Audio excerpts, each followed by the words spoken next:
Hello, everybody. Good afternoon, good evening. Today, we're going to look at the topic of exam preparation. And I know that the things I'm going to talk about today, most of you or all of you know most or all of what I'm going to say, but sometimes we need reminding of these very important facts. And so I'm going to talk about those and remind you today. Now, I have turned off the commenting, but you will be able to you can ask questions throughout in the question box. If you go to the question box, you can ask your questions. So go ahead and ask any question you have. And I'm going to talk about exam preparation. And I just want to start by saying that, as I just mentioned, a lot of the things I'm going to talk about, you probably already know. I might express it in a different way or manner, and thus you can sort of learn the English side of this, but as well the content side. So any questions you have, feel free to ask me by pressing the question box and writing your question. We will not turn on the comments today. So the contents of this live deal with the mind, the mindset, the attitude, or the approach to psychological approach to exam taking, and the mechanics behind learning for the exam. Now, as a teacher and as teachers, and also as students who are learning, we are aware that it's not just a matter of learning the material, but there's also a psychological element to an exam. We get nervous, there's pressure. And so different people respond differently to pressurized situations like an exam.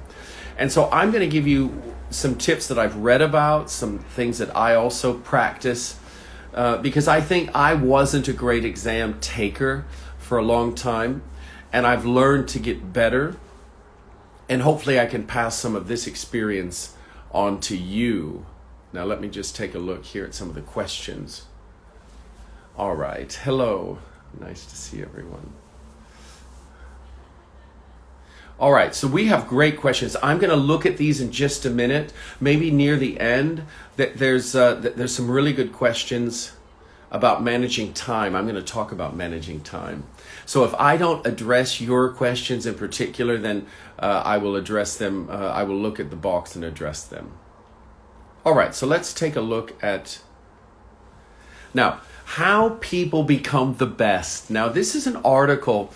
Actually, a lot of writing and books and articles have come from a professor by the name of Anders Ericsson. He's Swedish. Unfortunately, he passed away recently, but he had a lot to say. He did a lot of research on sports stars and people who were super successful. And he came to the conclusion that it takes about 10,000 hours of practice to become an expert. Now, why is this important for us? It's important because what you need to know is that anytime you want to perform well on an exam, it takes time. You need to put in the time to study. It's rare that you can shortcut the system. And what his research showed is that the highest performers, those we consider the most talented, were actually the ones who were the most focused. So in addition to 10,000 hours, he says it's not just about inborn or innate. Innate means inborn talent. It's not just about inborn talent. It's about being very focused. So there was a question in the box about focused. And this is especially true because our phones are great distractors. I will call it the great distractor. And so the challenge we have in our societies today growing, as we move through, is that we are constantly distracted by messages, by chats, by apps, by noises that the phone makes. And so this slide is particularly apt for our situation today. So if you want to separate yourself from others on, sort of long term, practice focusing. Now, how can we do that? Maybe take the phone away for 1 hour. If you can't do that, start with 30 minutes. But start somewhere where you have sustained time focusing on one thing. Just as a practice. I know a lot of you like to multitask, but as practice, try it and see. Because what he found out, what Professor Erickson found out, is that those who focus the most, very focused hours, and put in the time, succeed at the highest levels. And how do we apply that to exams? Focus on studying. Don't get distracted. When you say you're going to study, do it for 30 minutes, take a small break, do it for 30 more minutes, but stay focused. What about the best that Professor Erickson was talking about? He said there was no scientific evidence that we are born with special gifts. We're not like better than anyone else. And I can speak about my experience at Oxford and Cambridge. I think the reason I was able to get accepted there and succeed is definitely not for talent. I think it was hard work and focus. I put in a lot of time. I worked really hard, and I didn't get discouraged. We're going to talk about discouragement later. But what Professor Erickson saw in his research is that top performers reach success through deliberate practice. And I'm going to talk about this when we get to the practical section. But deliberate practice means that you're consistent. It doesn't matter how you feel, you're consistent in whatever it is you're trying to achieve. Now we have more questions. Oh, nice. I will save this live. All right, so I'm going to continue. We have some very good questions. I'm going to continue with this very short live, and afterwards, if I don't answer these questions, then we will take them up. But I think I'll answer a lot of them. Now, mental toughness. Here's a quote, and I'm going to... But the key to real excellence in both sports and business and test taking, I've added that, is not the ability to swim fast or do quantitative analysis quickly in your head. Rather, it's mental toughness. And what do we mean by mental toughness? It means that when you don't feel like it, you study anyway, if you have to do it. You've made a plan, this is on your plan, you do it. It means that you're not discouraged, you don't feel sad. I mean, it's normal to feel sad, but it shouldn't affect our everyday preparation. We can feel bad. I feel bad. We all have days where we're down in the dumps. This is a very good phrase. To be down in the dumps, D-U-M-P-S, means that you're sad, you're a little bit depressed. These sorts of things happen to everyone, but how you respond, do you shut off and close up and don't continue your routine, or do you continue despite your feelings? And what Dr. Erickson, his research has suggested is that the top performers will continue in spite of how they feel. Failure isn't final. I think this is one of the biggest, most difficult lessons for students to learn. That's not to say that elite performers aren't hard on themselves. I'm quoting now from another article. They would not have gotten so far without being hard on themselves. To be hard on yourself means to expect a lot. You have high expectations for yourself, for your results. But when things go awry, this is a great word. I'll say it again, awry. Awry. When things go awry, that means when things don't go as planned, when you fail, when you don't hit your goals, or your successful people dust themselves off. To dust themselves off means that they forget about the past and move on. And this is what I think is a very difficult lesson. Failure isn't final. It happens to everybody. But what we need to remember is that just because we fail, we don't have to leave it there. That's not the final chapter. We can try and try again. And that's what I did. After I went to Cambridge, actually before I went to Cambridge, I tried to get into Oxford 3 times and was rejected 2 times. The first 2 times I applied to Oxford, I was rejected. I went to Cambridge because I was accepted there. And the third time I applied to Oxford, I was accepted. I didn't quit because I knew I should be there. I knew it, and I was working hard to achieve that goal. So don't let one or two failures discourage you. Long-term thinking. This is really important. If you have a long-term goal, then something small these little problems in the middle of this long road aren't that important. In other words, don't stumble on these little issues along a long road. Keep the long-term perspective in your mind, and that way you don't worry about it. So I will give you an example on Instagram. There are thousands of people on Instagram talking about English, doing what I do. Some days I feel like I'm a failure. I'm not doing well. But I don't worry about how I feel one day or the next day. You think about the long term. If you feel you're doing something good, you have a good quality, a good service, long term, you can trust that it will be successful. And then this week or this day or these 2 days, they don't matter. And it's the same with your studies. You know, if you don't perform well in one class, in one semester, or on one test in a class, you have 2 more opportunities to take those tests, at least in my universities you do. So don't let one test block you or bring you down. To bring someone down means to become depressed. So don't let one bad test bring you down, because it doesn't have to. Use it as an opportunity to learn and get better the next time.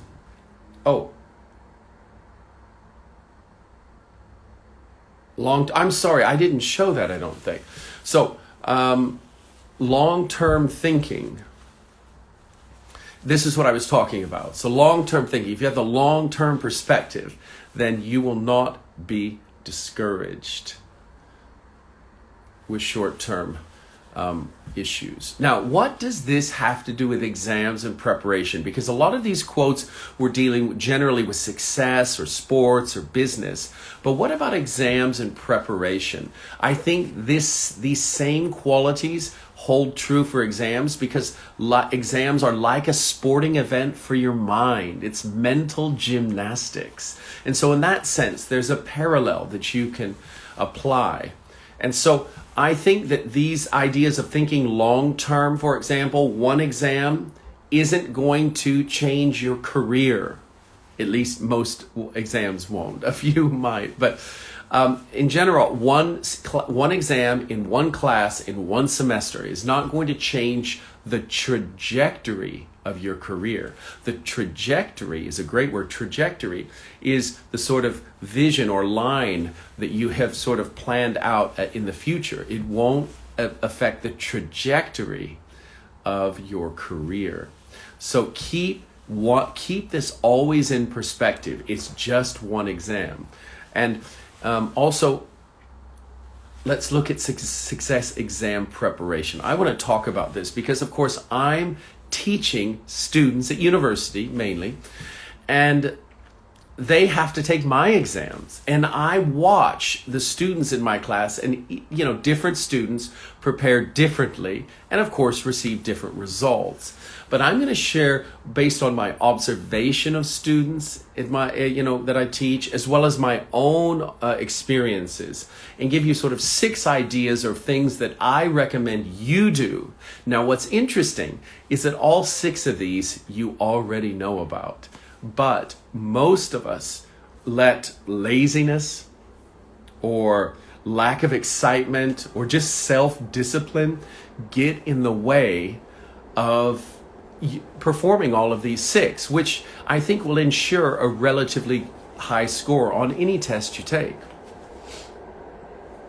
Number 1, prepare early. Now, I know very well that a lot of you like to study at the last minute. I've talked to numerous students. We say scores of students. If I say scores of students, score with an S, scores of students, that means lots and lots.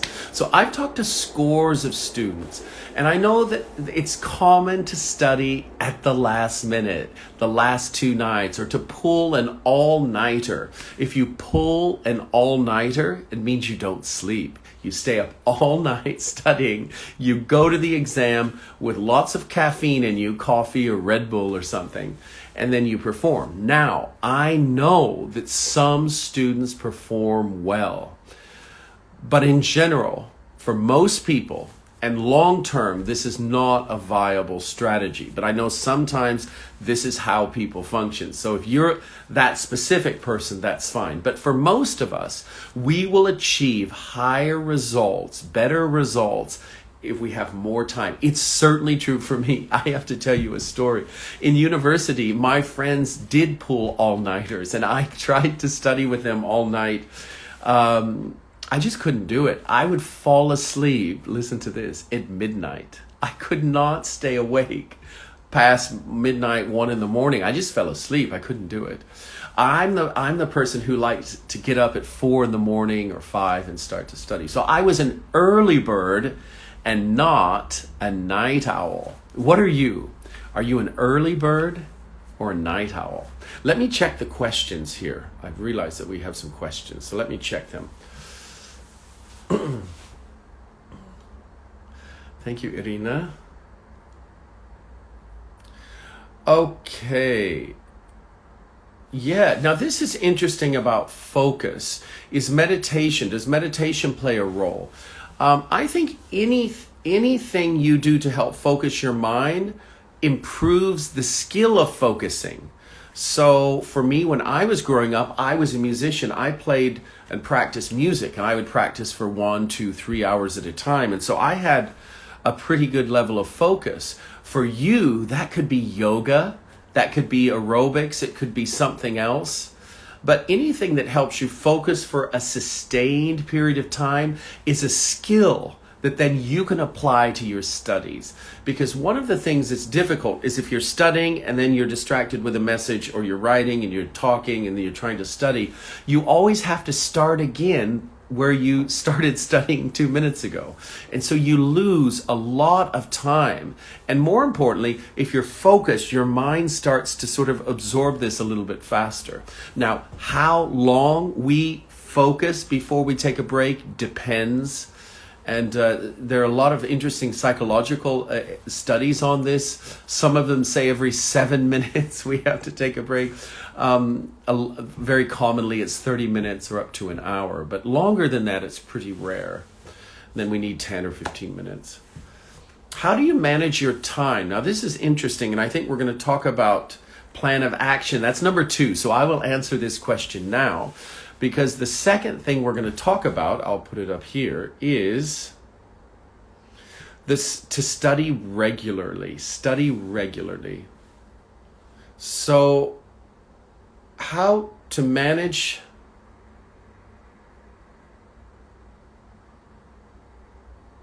I don't know what I've done here. Okay. 1 second.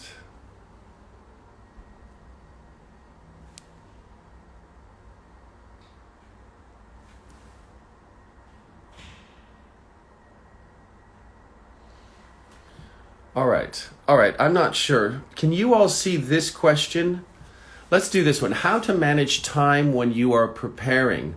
Now this gets down to studying regularly. And I would in general, you map it out. How many days before the exam, how much do we need to study? A lot of times I provide students with different subjects. So if I have 7 subjects in 2 weeks, then I give each subject 2 days, unless of course I have one subject that I don't know at all and another one I know very well, and then I might do 3 in 1.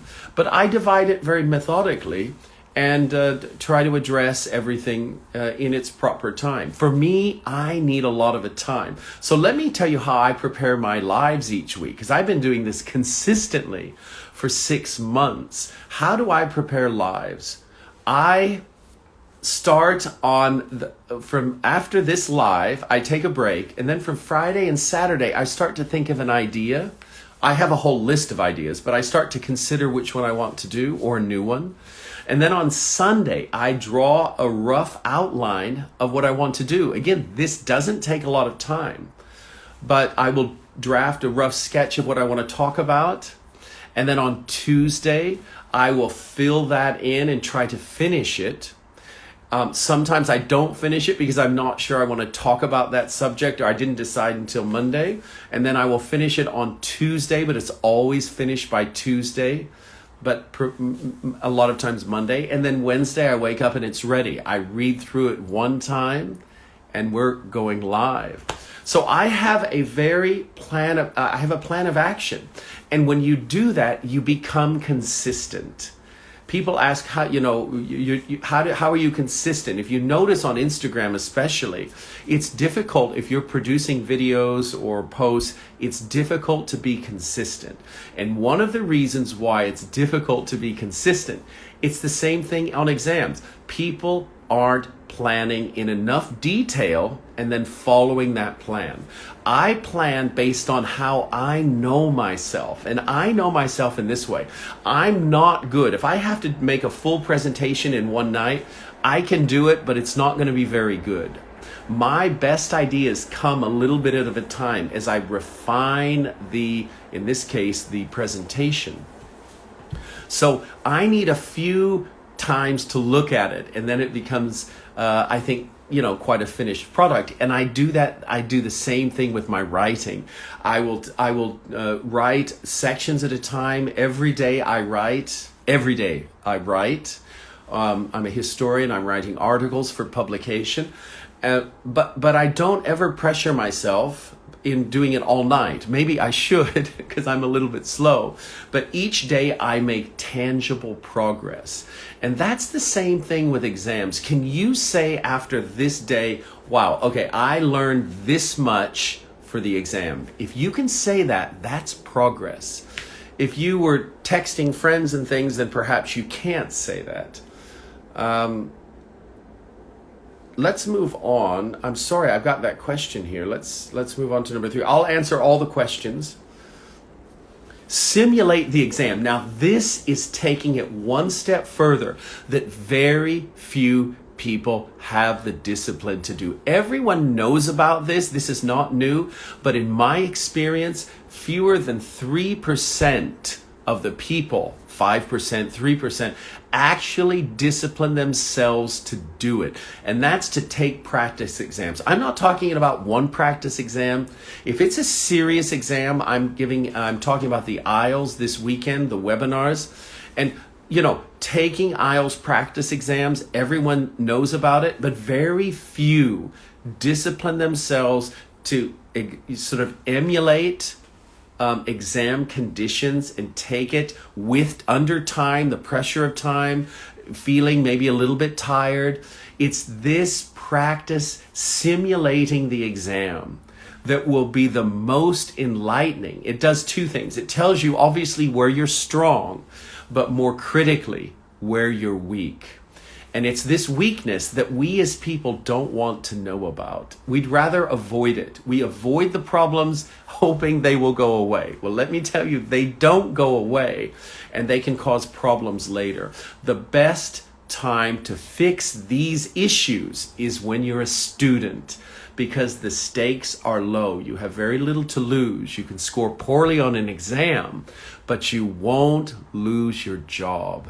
And so make these mistakes now, not later. The later you make the mistake, the higher the stakes are, the more you have to lose.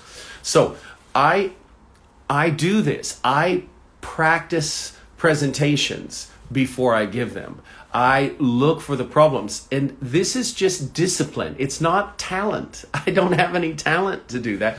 But I know that I will be better if I do it. The presentation will be better. The exam will be better if I do this, especially if I do it consistently. All right. Let's do number 4. Then I'll take more questions. Work directly on the problem. So after you simulate the exam, so on the IELTS exam that I'm teaching this weekend, you guys are welcome to join. If anyone's taking the IELTS, I know it's a very specific exam. Don't worry. I'm starting in the new year. I'm going to give general options of writing and interviewing and all sorts of interesting topics for people. But what I'm going to be talking about is practicing these exams in order to pinpoint. To pinpoint means to identify. In order to pinpoint your problem areas. Then, instead of avoiding them, you face them head on and you deal with them and you practice and you practice. Remember at the outset, I said Professor Erickson says 10,000 hours to become an expert. If you want to excel at anything, identify the problems and just work hard. Put in the focused time. There's no secret to it. But the secret is, or the key is, doing it, because very few people do it. And then rest. I'm a big fan of rest. I don't perform well when I'm tired. Now, obviously, I have to perform sometimes when I'm tired. I gave lectures this Tuesday and I was very tired. I didn't get a lot of sleep. So there are exceptions. But in general, you perform better. I definitely perform better when I have sleep, when I feel rested. I'm sharp. I'm mentally sharp. And this is something that will be, especially as you get older, you will see the benefit of sleeping and getting enough rest. Finally, and then I'm going to go to your questions, approach. Now, this is something, I might have missed one, actually. I did miss number 5, didn't I? Let's see. There was another one, actually. Number 5A is psychological health. Now, psychological health is here, and I just want to mention one thing. This is a very difficult topic, but obviously, if you are going through problems psychologically with family, with a loved one, with friends, if you have a falling out means you have a conflict with your friends. This, of course, distracts you. We talked about focusing earlier. The way to not stay focused is to be distracted. And if you have problems with the heart, with love, with family, with close friends, these will always be problematic for exams or for anything where you have to focus. And I don't have a solution for that except one thing. Is if you want to keep peace of mind in order to focus on your exam, then you have to make amends, AMENDS, to make amends with people that you've fallen out with. To fall out with someone means to have a problem. To sort of, the relationship has gone cold. You're not talking. Fix these relationships so you don't think about them and cause them to distract you. I have to do that. Living a clean psychological life, I believe, is one of the key factors in being very successful and productive, especially in areas like exams. I have a very talented friend. She's an academic. She's wonderfully gifted, but she's constantly suffering personal problems. And it, of course, it will take away from your productivity. So if you can control it, if you can sort of make amends, deal with these personal issues, problems with friends and family, confront them, get them out of the way so you can focus. This is really important. And finally, the approach. And this is an interesting one that I think I see far too few people doing, but I challenge you to think like this. I know it's not natural, it's not normal, but I challenge you to do it. Is when you take an exam, try to approach it. All right, you've given it your best effort. Now let's wait for the results. And what have I learned from this experience? What can I take from this experience, whether it was successful or not successful or medium successful? What can I take to improve the next time? And so what I tell my students, and what I told them actually this Tuesday, I'm not concerned about the first grade that you register in my class. I'm most interested in where you go from there, how much you improve, how high is that ceiling in your sort of intellect, your knowledge of the subject. So this is just a start. I will not judge you finally on this. I'm interested in how quickly, so there's a time element and there's a sort of quantity element. How fast and how much do you improve in the subject? And these for me are the most important. And let me tell you why they're most important, because I am a very slow starter. Anything new that I'm doing, I score very low. In English in high school, I had very low marks. In anything that I start out with, it seems like I'm a bit slow. But if you give me enough time, then I can make progress. And this is what I'm interested in. The first exam, the second exam is not the final mark. It's just a point that will give you a reference on how far you need to improve. So keep that in mind. Look at it as a learning opportunity. And then suddenly you're not afraid of exams. You sort of embrace them like, okay, let's see where I'm at, and then I'll improve from here. And that, I think, is a huge psychological advantage. If you can adopt that, you will have a huge advantage over the competitors who tend to get very nervous. All right, I'm going to take questions now. Make amends. Saeed, amends is one word. A-M-E-N-D-S. Make amends. Okay, let's take this question. What is actually the most important for examiners when grading essays? That you can't answer. I can't answer that question because it's different with different tests. But I can tell you how I grade them in general. And this, I think, is slightly different. Not a lot of teachers do this, but I think they should do it. I grade essays based on content and on style grammar. But I'm primarily concerned with what students say. I want to know what they say. I want to know how their mind thinks. If they have an interesting idea, then the English, the style, the grammar can be helpful. If there's no interesting idea, the grammar doesn't matter, because you're just you're making something very not interesting beautiful. So you can't improve an idea with perfect grammar, but you can make a great idea more interesting with better style and grammar. So I'm very interested in the ideas that students have. So I grade it in two ways: content, what you say, and style and grammar, how you write. All right, next question. All right, now this is interesting. When I'm at home and I spend a lot of time during this coronavirus period, I don't play music. It's literally quiet, like a monastery. Now, I know that most people like music, and so that's common if you like music.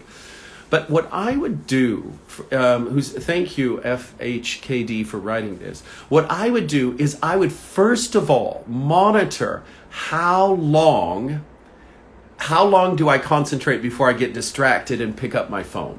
Just start to take inventory. To take inventory is what you do in a store when you count all the products on the shelves. But you can take personal inventory by doing this. All right, before I can improve, I need to know where I'm at. How many minutes did I study this before I checked my phone or got majorly distracted? And then take that test 3 or 4 times and get an average. And then you start to work with that. And I like to play these little games. So for me, it's like, okay, I did 8 minutes.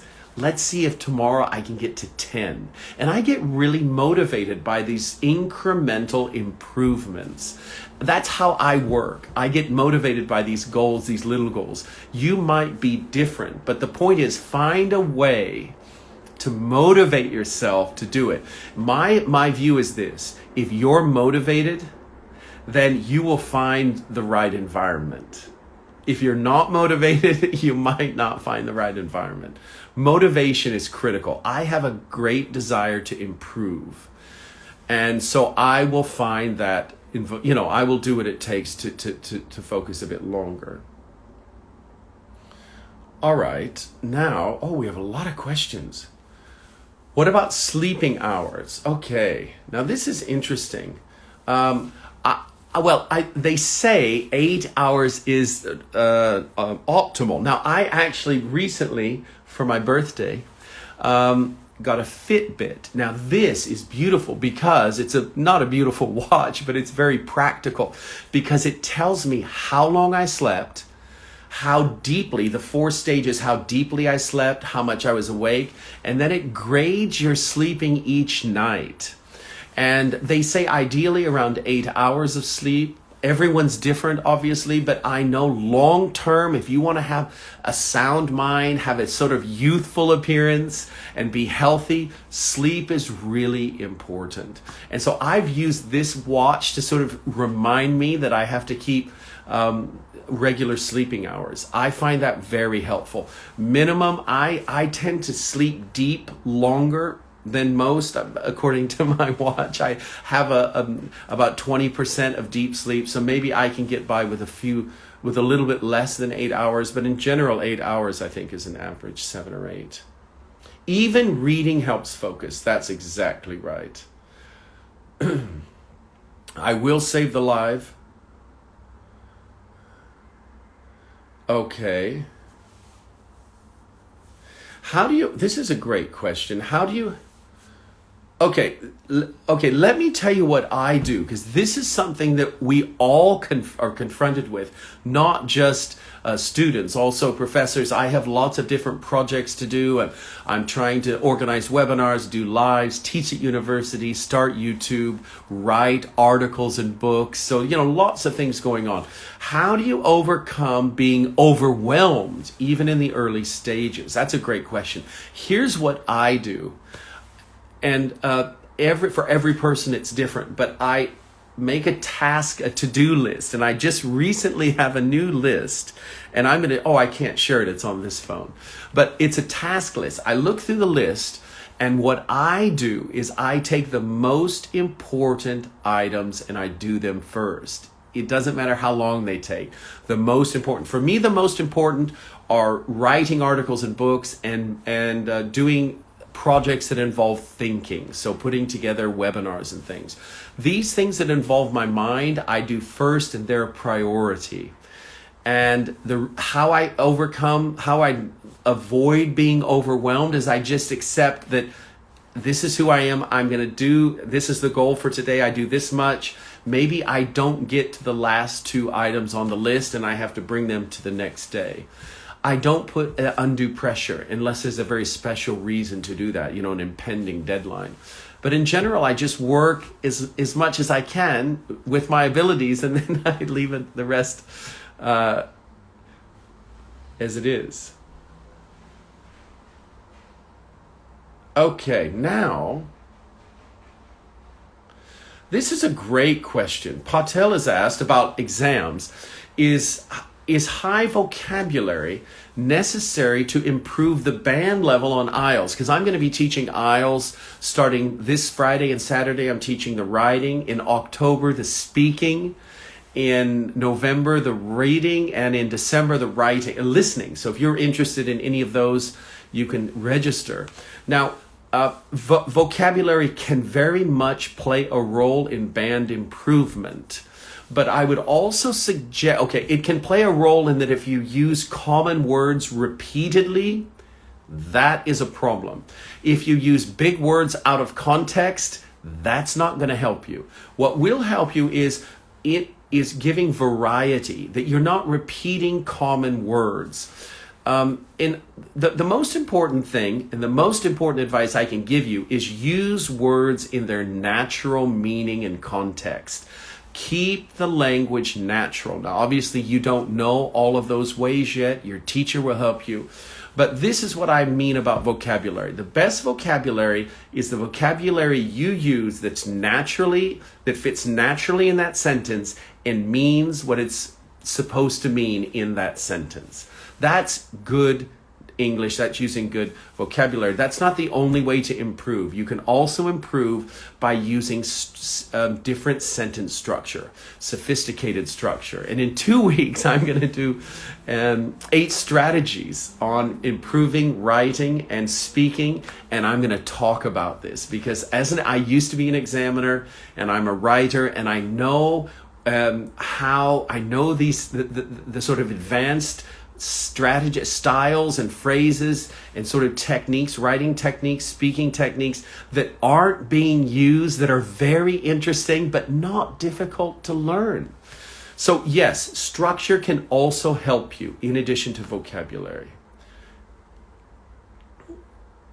Yes, now this is very common. Though I speak English well, not good, I speak good English, I speak English well, I get nervous and scared while talking to a group. Do you know, believe it or not, I was exactly the same way.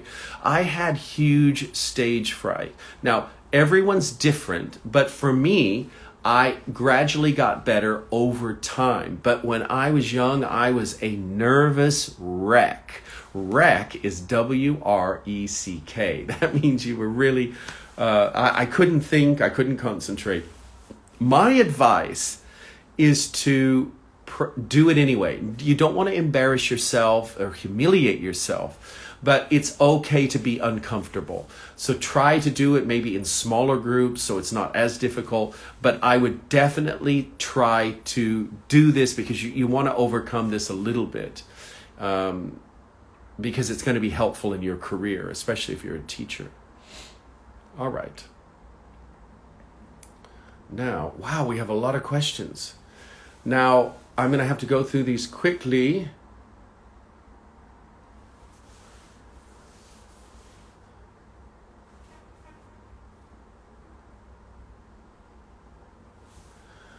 Okay, some of these, they're really good questions. I'm just not going to be able to answer all of them, unfortunately.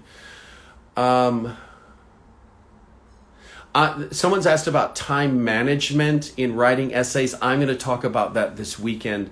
There is a time management issue, and you have to be very sort of formulaic. Formulaic means to have a formula or a plan. 2 minutes for this, 7 minutes for this. I would keep it very, very structured. And that comes with a lot of practice, which you are in control of. How can I get a lot of advanced vocabulary? Okay, this is interesting. How can I get a lot of advanced vocabulary, idioms and slang? Some people say that I use big words. Some people say I don't use big words.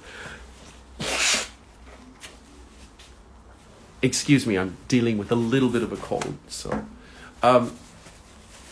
okay, I can tell you what I do. In English. And this is something you can do, and I think it's a little bit strange, but I love to do it. When I come across a phrase or a word that I like, do you know what I do? I write it down. And then I try to use it later, either in speech or in writing. So I have a list of interesting phrases and words. In other words, I'm always trying to improve my language. It's a lifelong process. Any writer, I think, would tell you the same thing. They want to write and express ideas differently than they did 10 years ago. It's just this natural drive that you want to be more effective, clearer. And this is what I do. And I would suggest if you want to improve these areas, do the same. Expose yourself to English in spoken and written form. Come across something you like, either that you hear or that you read, and then just put it down in a list. I have a list of phrases, and then I would read them, and now naturally I can say them. They just come out in context. And a lot of them actually came from my former supervisor at Oxford. He was a great stylist. All right, so let's take a look at more questions. Do I have online lessons with English teachers? I'm going to be providing courses for English teachers.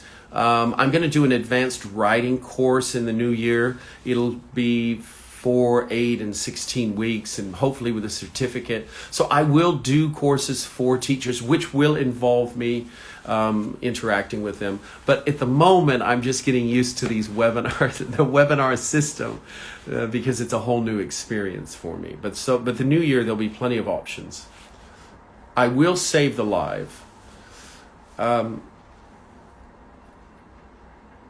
Yeah, any advice for writing, improving my writing? Just write. Keep writing. If you want to get better at speaking, speak. If you want to get better at writing, write, and hopefully find somebody who can, give you feedback. That's the critical part.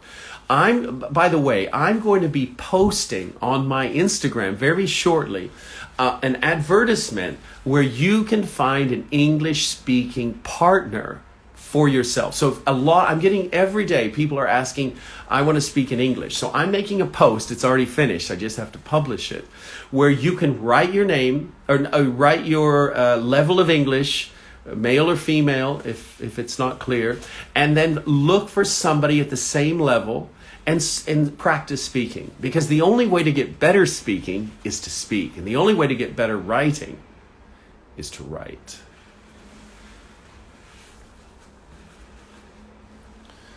All right, if someone participates the first time in the IELTS, I'm going to be talking about the IELTS over the next 3 months, so you can check out what I have to say in those webinars if you want. Great motivation. All right. This is interesting. I'm how to crack the TOEFL. Obviously, this isn't a TOEFL live, so I'm not going to talk about it, but I am going to give a webinar of a series on the TOEFL at some point in 2021. That is on the books. All right. I think we've answered most of the questions. I want to thank you all for a very, very productive evening. I'm not going to be putting on comments anymore because it was just too distracting for lots of people. I just want to say, but you will always be able to ask your questions. In conclusion, I want to leave you with this. What you can control will largely indicate your success. In other words, your preparation is the most important aspect of the exam, and that is something you control 100%. So your ability to discipline yourself, to focus, to prepare, plan each day and then do it is something you have full control over. And it has very little to do with talent. It has to do with discipline, but not talent. I wasn't the most talented, but I've learned to be very disciplined. And I see successful people around me who are really disciplined. Talent is a little bit important, but definitely not the most important. That should give everyone hope. It certainly gave me hope. And I just want to say, great to be with you this evening or this day or this night. And I will see you next Wednesday, okay? Thank you all and have a great day, great evening. Bye-bye.